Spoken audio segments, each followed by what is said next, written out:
समाचार पे हम बात करते हैं। आज के समय की बात की जाए तो सनातन धर्म में अब तक बात की जाए केवल 9 दर्शन लिखे गए हैं, यानी सनातन का जन्म होने से लेकर अब तक 9 दर्शन लिखे गए। मगर आज का जो युग है, इस युग में जो 10वां दर्शन लिखा हुआ है वो महाराज जी ने लिखा है, और उस 10वें दर्शन पे चर्चा करते हुए महाराज जी से बात करेंगे।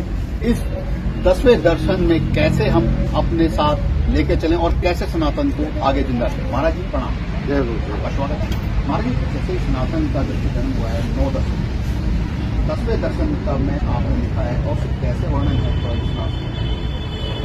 सबसे पहला एक प्रश्न है हर व्यक्ति के अंदर कि मैं कौन हूं, मैं क्या शरीर हूं या कुछ और हूं। तो इसमें अलग अलग दर्शनों ने पूरे विश्व के हजारों दर्शन लिखे गए और सबने अपना अपना दृष्टिकोण दिया। किसी ने दिया मैं भगवान हूं, मैं ब्रह्मा का अंश हूं, किसी ने कुछ, मतलब हजारों बातें कही अलग अलग। लेकिन हजारों बातें तो सच नहीं हो सकती, एक बात सत्य हो सकती है। और वो जो हमने लिखा है, हमने ये लिखा है कि मैं इच्छा हूं और ये जो शरीर है ये मेरा टूल है, ये पूर्ति का माध्यम है। इच्छा मेरी जन्म लेती है और ये शरीर उसको पूरी करता है। तो मैं इच्छा हूं, ये मूल है हमारे दर्शन। महाराज जी से आपने कहा मैं इच्छा हूं, तो कहीं ना कहीं इस चीज को हम देखने से भगवान राम जब इस धरती पे आए तो वो तो उनका जन्म हुआ, मगर जब उन्होंने गुरुकुल में जाकर दीक्षा धारण की तो उनकी इच्छा थी, ये परिवार की इच्छा थी, पिता की इच्छा थी, महाराज दशरथ की इच्छा थी कि मेरा पुत्र गुरुकुल जाए, दीक्षा ले और आगे बढ़े। मगर जब धनुष का वक्त आया, धनुष टूटा तोड़ा गया था, तो धनुष तोड़ने के बाद भी शायद भगवान राम की इच्छा थी कि धनुष को मुझे तोड़ना है। तो क्या ये सब इच्छा? एग्जैक्टली आप स्वयं अनुभव करें। रामचंद्र जी की जो पैदाइश हुई थी वो 2 इच्छाओं के मिलन से हुई थी, उनके माताजी की इच्छा और उनके पिताजी की इच्छा। जब उन दोनों का मिलन हुआ तब उनके शरीर का निर्माण हुआ, जैसे हमारा हुआ। और रामचंद्र जी की जो इच्छाएं रही वो मर्यादा को कंट्रोल करके रही, मर्यादाओं के साथ में जिए। इसीलिए उनको आज हम भगवान की दृष्टि से देखते हैं कि वो ऐसा जीवन जीना चाहिए हमें भी। उनसे प्रेरणा हम लोग लेते हैं। तो एग्जैक्टली रामचंद्र जी ने जितने काम करे अपने जीवन में वो अपनी इच्छा से ही करे, क्योंकि हमारे मूल में इच्छा है। तो इसमें तो कोई विरोधाभास है ही नहीं कि जो भी कार्य हुआ, चाहे उन्होंने रावण का वध किया और चाहे उन्होंने अन्याय को खत्म करके न्याय की प्रणाली लागू की, वो सब इच्छा शक्ति का ही खेल। तो हमारे सामने मेहमान ये के लिए कह सकते हैं कि हम जो भी करते हैं वो हमारी इच्छा शक्ति पर ही निर्धारित होता है और उससे ही हमें बल मिलता है। नहीं, इसमें अभी तक लोगों ने क्या है उलझा दिया सिस्टम को सारे को। मैंने सिर्फ इसको समेट करके और अनुभव पे लाके खड़ा कर दिया। अभी तक जो विज्ञान ज्ञान जो भी लोग बताते रहे वो मान लो, उस शास्त्र में लिखा है मान लो। लेकिन हम उल्टा करके आए हैं कि आप अनुभव करो, खुद अनुभव करो। और खुद अनुभव में आपसे ही मैं सवाल कर देता हूं इसी के बीच में, क्या केवल इच्छा प्रोड्यूस करना और उसकी पूर्ति करना, प्रोड्यूस करना, पूर्ति करना, इसके अलावा तीसरा कोई किसी पे भी कोई काम नहीं है?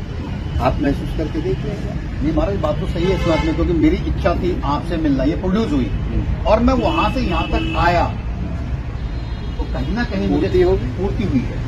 तो जैसे आपसे बात की जाए, आज हम बात करें हम इस समय रह रहे हैं तो देखा जाए भगवान श्री राम का अयोध्या मंदिर का निर्माण हुआ था। 500 साल से सबने बात कही कि मंदिर बनेंगे, मंदिर बनाएंगे। बहुत सी सरकारें, अगर बात ये भारत को आजाद हुए भी 70 साल उससे ऊपर हो गए, 70 साल में सरकारें आई, सबने राम मंदिर का जिक्र तो किया मगर बना नहीं। क्या अभी जो मंदिर बना है क्या ये भी इच्छा पूर्ति है? बिल्कुल इच्छा पूर्ति है। देखिए, जब शुरू में एक इच्छा जगी कि यहाँ मस्जिद नहीं यहाँ मंदिर है, एक इच्छा जगी और उस इच्छा के साथ में बहुत सी इच्छाएं कनेक्ट होती चली गई, लेकिन बहुत सी इच्छाएं उसका विरोध में भी जुड़ती चली गई। तो जहां पर प्रबलता आ जाएगी, जहां पर ताकत आ जाएगी इच्छा के अंदर, वो चीज पूरी हो जाएगी।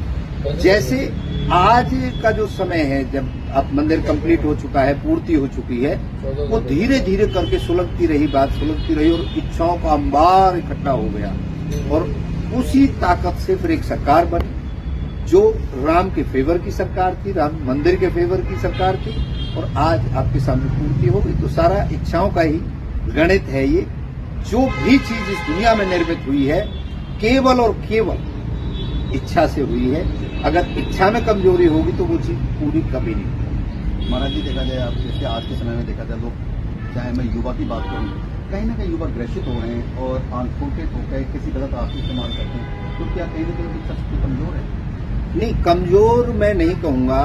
एक ये विश्व के अंदर एक बहुत खतरनाक पीरियड से विश्व गुजर रहा है, क्योंकि कंफ्यूजन बहुत कर दिया चमत्कार के नाम पे, ढोंग के नाम पे, पाखंड के नाम पे। अब कोई भी किसी की भी बीज को आप जमीन में गाड़ेंगे तो उसका एक साइकिल है, इतने दिन में उसमें फल आएगा। वैसे ही इच्छा का है, इच्छा का भी एक साइकिल है, वो इच्छा पूरी होगी। अब एक बच्चा पहली क्लास में एडमिशन आप दिलाते हो तो उसका साइकिल है, पूरे वर्ष पढ़ेगा और बाद में परीक्षा देगा। अब उस बच्चे को ये कर दें कि आज स्कूल जाएगा और कल वो पास हो जाएगा। तो अभी हम लोग क्या समझ रहे हैं, हम चमत्कारों से घिरे हुए हैं। हमें बहुत चाचा, मामा, नाना, जिन्नों की कहानियां पढ़ी और उनको ही हमारे ही कुछ लोगों ने व्यापार बना करके चमत्कार और ढोंग और पाखंड का नाम दे दिया। तो युवा हो या बुजुर्ग हो या महिला हो, वो इसलिए भ्रमित हो जाते हैं कि मेरी इच्छा तो महाराज ये पूरा कर देंगे और वो पानी का छींटा मार के कर देंगे, या मुझे अंगूठी दे देंगे या ताबीज दे देंगे। तो ये छोटी सी भ्रम है, इस भ्रम को निकाल दें और इच्छा पैदा करना और पूर्ति करना छोटा सा गणित है। अगर ये आदमी धारण कर लेगा, समझ लेगा, तो उसको स्ट्रेस होगा ही नहीं। सबसे जो मूल इच्छा होती है वो भोजन की होती है, सांस लेने की होती है, वो अपने आप को सुरक्षित रखने की होती है, जो पशु में भी होती है, पक्षी में भी होती है, सब में होती है, और बाद में प्रजनन करके अपने वंश को वृद्धि की होती है। वो मूल इच्छा है, वो चलनी है।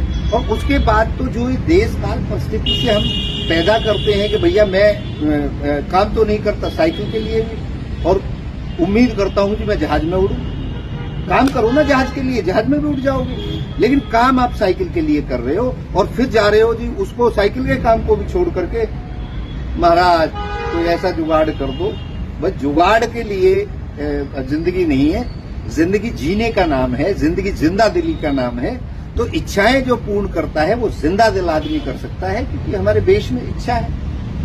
महाराज जी, लाखों लोग इस चीज से देखते हैं, क्या आप आने वाली पीढ़ी को क्या संदेश देना चाहेंगे जिससे कि लोग इन भ्रांतियों से बचें और अपने परिवार को, अपनी जीविका को आगे बढ़ाएं? देखिए, मेरा सीधा सा एक ही संदेश है कि दो इच्छाएं जो आपकी रहती हैं, जब ये दोनों इच्छाएं मिल जाती हैं तो इसका एक पीरियड है पूरा होने का, एक साइकिल है, एक प्रोसेस है।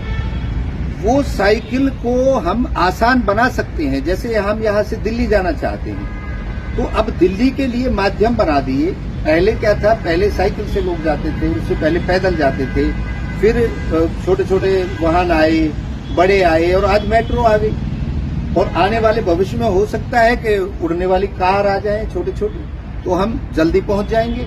तो जो टेक्नोलॉजी है, जो आज का रियल फैक्ट है, जो सच्चाई है, जो अनुभव कर सकते हैं। अब कल्पनाओं में, यदि मैंने कल्पना करी यहाँ से सीधा IGI एयरपोर्ट, तो कल्पनाओं से तो वो जिन वाली कहानी है।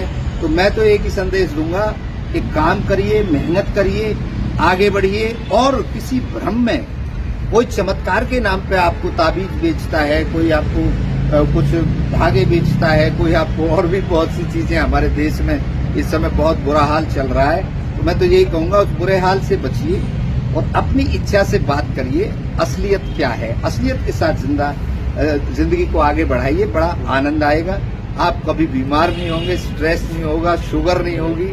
और उन सब के लिए हमने बहुत से कार्यक्रम तैयार करे हैं, वो हमारे बहुत जल्द आएंगे। और हमारा सेल्फ रियलाइजेशन है, हमारा मानना नहीं है खुद से अनुभव करना है।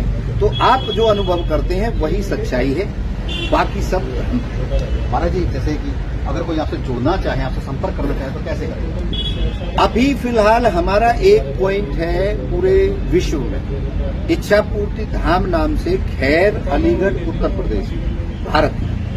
तो ये हमारी जो ग्रंथ है, जो हमारा दर्शन है, वो लॉन्च होगा हमारा बहुत जल्द। 2026 में हम हिंदी वर्जन लॉन्च करेंगे और उसके बाद हमारे पूरे विश्व में, पूरे क्षेत्रों में अपने ऐसे पॉइंट खोले जाएंगे। तो बाकी तो हम अपनी च्वाइस से अभी लोगों से मिल रहे हैं। अभी लोगों को ऐसा कोई प्लेटफॉर्म हम दे नहीं रहे कि हमसे मिल करके, क्योंकि हम सारी दुनिया का भला करना चाहते हैं, युग का परिवर्तन करना चाहते हैं, सोच को बदलना चाहते हैं। हमारा मिशन वो है। हमारा मिशन कोई दुकानदारी करना नहीं है, कोई किसी एक पर्टिकुलर एरिया में काम करना नहीं है। हमारा मिशन तो ये है कि पूरी दुनिया याद रखे कि मैं इच्छा हूं, ये हम हर किसी को महसूस कराना चाहते हैं। ये थे हमारे साथ जी महाराज जी, जिन्होंने बहुत ही सुंदरता से बताया कि 9 दर्शन तो आप देख चुके हैं, सुन चुके हैं, 10वें दर्शन की आपकी तैयारी है। और रही बात इच्छा की, अगर आपकी इच्छा जागृत है और इच्छाएं आपके अंदर हैं तो आप जिंदा हैं। इसी भ्रम में ना रहें, अपनी इच्छाओं को जिंदा रखें, जागृत रखें और उन्हें प्रबल रखें।